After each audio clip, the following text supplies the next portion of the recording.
শুভ সন্ধ্যা বন্ধুরা। তো দেখো, প্রত্যেক দিন সন্ধ্যেবেলায় কিন্তু আমি নিয়ম করে এই বেলুড় মঠের আরতিটা শুনি। এটা কিন্তু আমার খুব খুব খুব পছন্দের এবং খুব প্রিয়।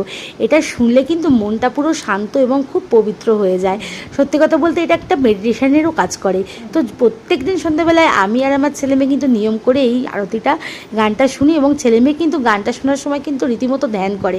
তো এই গানটা অ্যাকচুয়ালি কিন্তু এই আরতিটা পুরো মেডিটেশনের কাজ করে, অন্তত আমার ক্ষেত্রে। তো তাই সেই জন্যই প্রত্যেক দিন নিয়ম করে এই গানটা শুনি, আর ওদেরও শোনাই।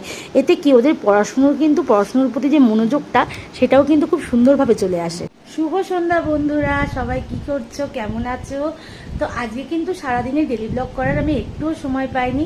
আজকে যেহেতু সানডে, আর সানডে মানেই কিন্তু প্রচুর ব্যস্ততা সকাল থেকে আমার হয়ে যায়। কারণ সকাল থেকে ছেলের তো পড়া থাকেই 3টে 4টে করে রবিবারটা। তারপরেও আমার যেহেতু গানের ক্লাস থাকে সকাল 9টার মধ্যে বাড়ির থেকে বেরিয়ে যেতে হয়। তোমাদের দাদা